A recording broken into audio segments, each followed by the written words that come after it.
Alright, so with Dragons of Legend coming out in less than a week, I decided to take a look at 10 of the cards in the set, to just look at them in general, and also to look at how they could possibly work in a wind-up deck. So the first card I'm going to look at is one that you've all probably heard of before, Soul Charge. Soul Charge is pretty broken. What you do is you can target any number of monsters in your graveyard, and you special summon them and then lose 1,000 life points for each monster that you special summon with this card. And then you cannot conduct your battle phase that turn. So what this card ends up being is it's somewhere between Monster Reborn and Rekindling, basically.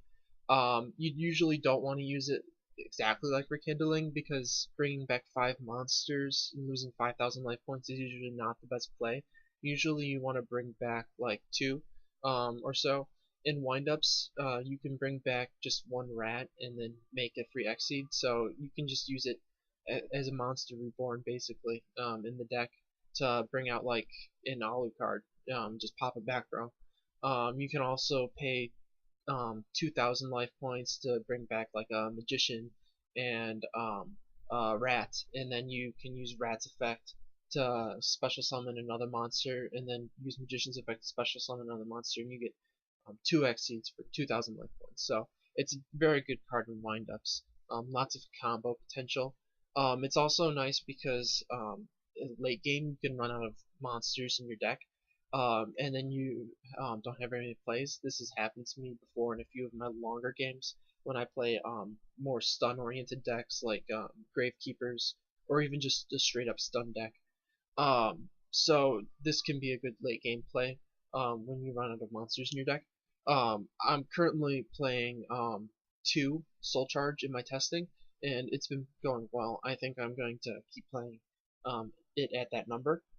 The next card I wanted to look at was Kuribandit. So what Kuribandit does is during your end phase, if this card was normal summoned this turn, so kind of like the requirement for card D. So if it was normal summoned this turn, you contribute it, and then you excavate the top 5 cards of your deck, and then you add one of the excavated spell or trap cards to your hand, and then you send the remaining cards to the graveyard. Kuribandit is a good card for milling decks or decks that want to excavate monsters to the grave. So this has been seeing a lot of play in my testing. I've come across lots of decks like Lightsworns and Sylvans trying out the new Kuribandit card. And zombies too. I saw quite a few zombie decks actually. But it's pretty nice in windups, specifically because it's a level 3 fiend. So this is a tour guide target, so you can run 3 tour guides plus 1 Kuribandit, and then you get 2 tour guide summons versus just the 1, as I've been getting with only 2 tour guides in my deck. And Kuribandit is actually pretty good when you draw him. It's a little slow, but you get to add the best spell or trap card out of the top 5 cards in your deck. So you're basically sifting through 5 cards, and you're getting rid of the ones you don't want, and you're choosing the best one. So a lot of times you'll be able to choose like a Wind-Up Factory, or a Solemn Warning, or a Eternal Tribute, or something, just a really good card. It's a little slow, but it's not any slower than card D really. Where you're trading off is instead of getting 2 cards, you're getting 1, but you're getting to choose which one you want, which I like better actually. I think that's a better option. Also, it's worth noting that you can set up the graveyard for Rat even without summoning any wind-up monsters, just because you can mill wind-up monsters to the grave, which is situationally useful. What I'm planning on doing right now is siding 1 Kuribandit and 1 tour guide for when I'm coming up against Geargia or any other deck that likes to set monsters, just because it's nice to be able to summon Alucard against them. But if I mained the tour guide and the Kuribandit, I would be maining 16 monsters plus Soul Charge, and that's just too heavy of a monster count. There's not enough room for traps if I do that. So that's what I found in my testing with Kuribandit. The next card I want to look at is Ayers Rock Sunrise. So what this card does is you target one beast type monster in your graveyard and special summon that target, and if you do, all monsters your opponent currently controls lose 200 attack for each beast, plant, and winged beast monster in your graveyard, and you can only activate one of these per turn. So basically what this is, it's just a monster reborn for beast monsters, which is really good for beast type decks. It's a little less situational in beast decks than Soul Charge, just because you don't have to pay life points, and you also don't have to give up your battle phase. So it's more like a straight copy of Monster Reborn. It also has the 200 attack loss, which isn't really a big deal. That could be helpful though. In windups in particular, what this is it's a monster reborn that you can only use on windup rat. So I find it interesting. It could be useful in the deck. I haven't actually tried it though. I feel like it could be inconsistent with only windup rat as the target. The thing with windups though is you can easily search for the rat with factory, so you'll end up using rat more often than you would a different card that you're playing 3 copies of. So it could be good. And if you do have Rat in the graveyard, this is obviously a great card to play. But it's only useful if you have Rat in your graveyard. And then the next monster is Train Signal Red. This is a level 3 Earth machine, and its effect is when your opponent's monster declares an attack, you can special summon this card from your hand, and if you do, this card becomes the attack target, and you proceed to damage calculation, and this card cannot be destroyed by battle. So this card is really cool actually.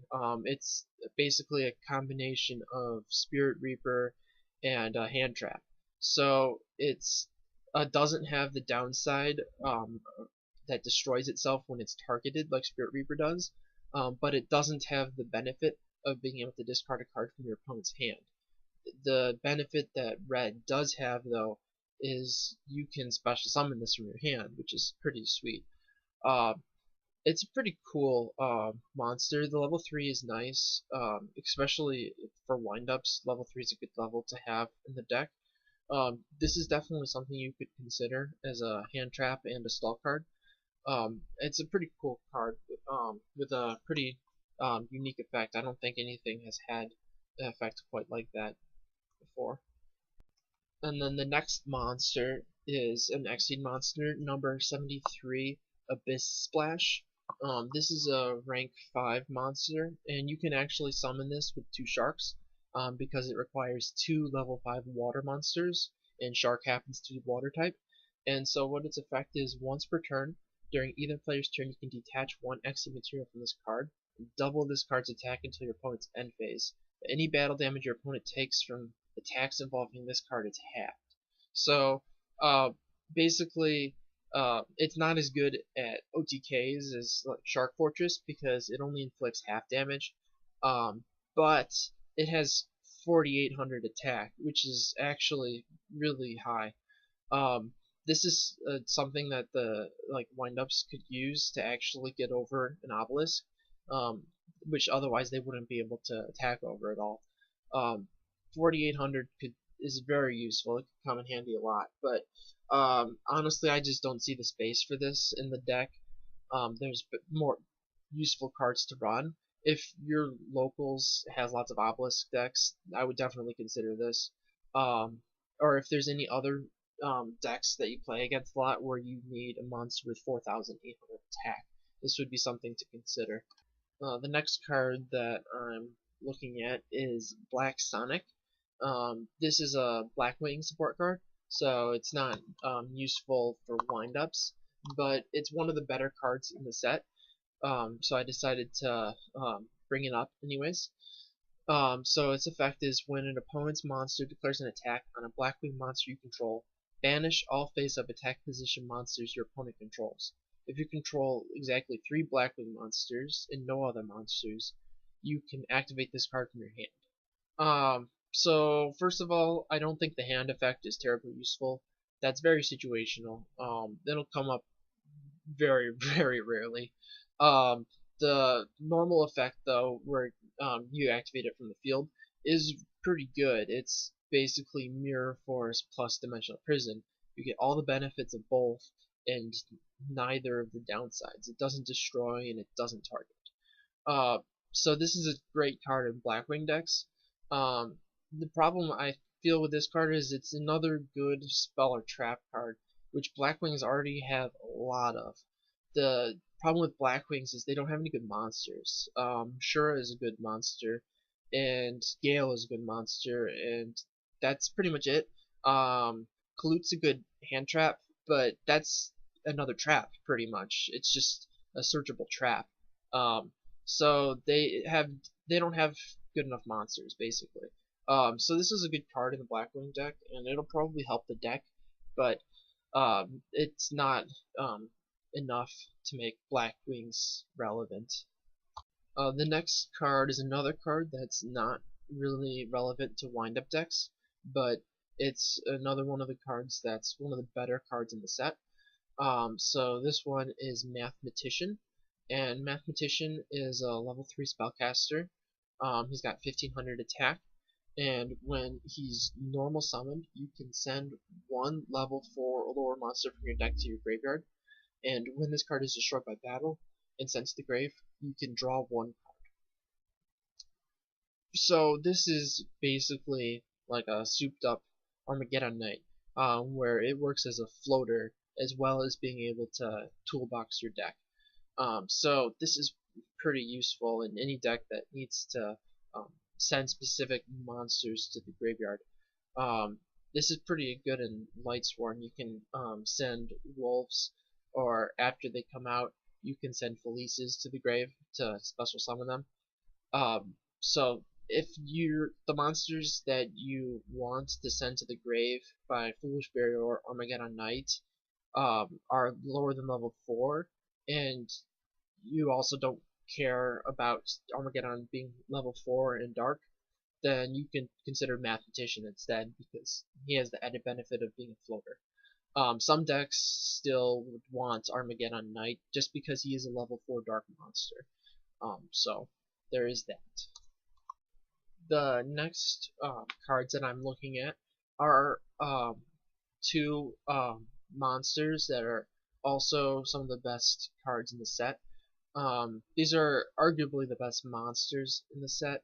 They're not really relevant for a wind-up deck. You could side them into the deck, but I think that would put the monster count too high.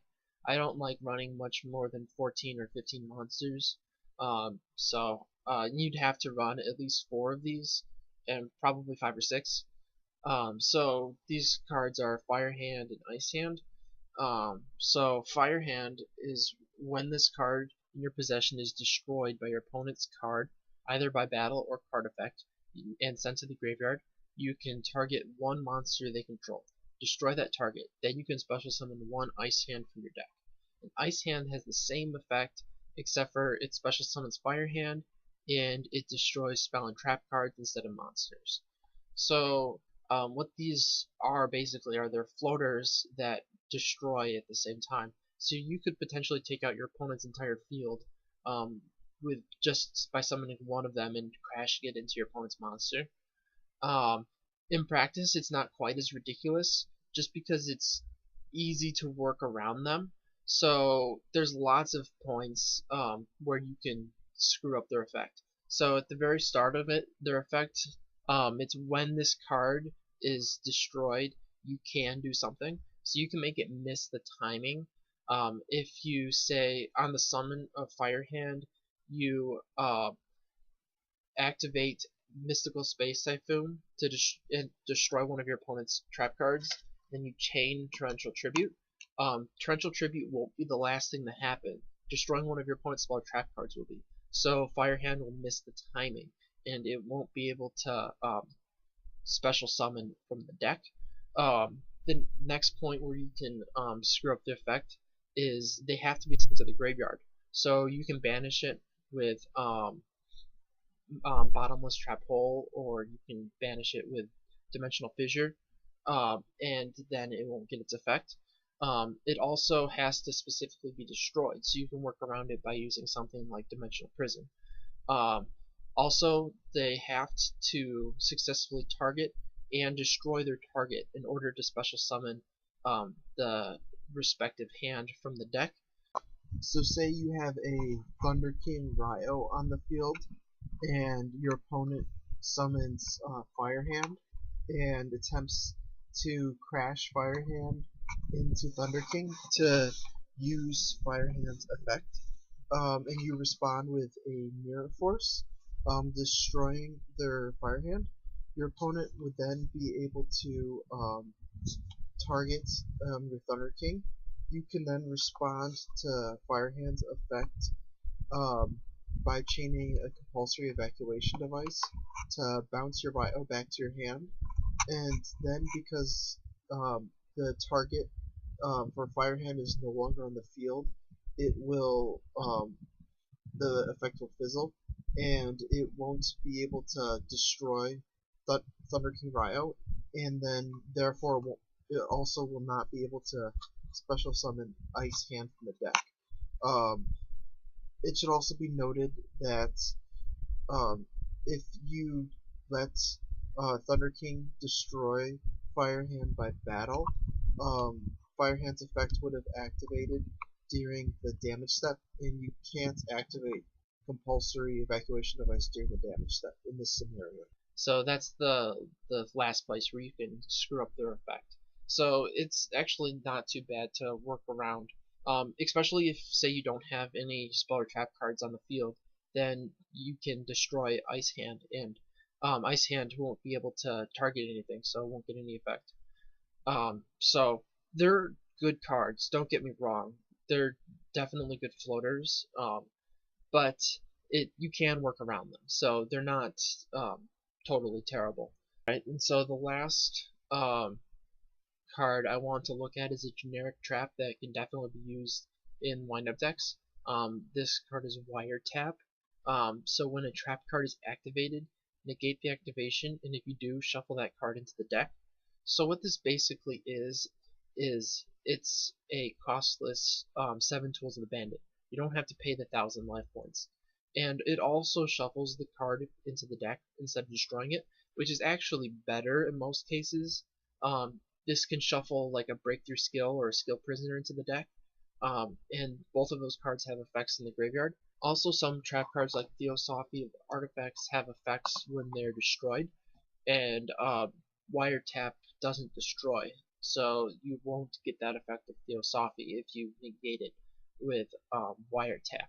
So that'll be relevant once Primal Origins comes out. So this is one of the good options as far as counters to spell traps. It's right up there with Trap Stun, Mystical Space Typhoon, and Dust Tornado, as those are the 4 cards that you would want to consider in a wind-up deck to counter your opponent's trap lineup.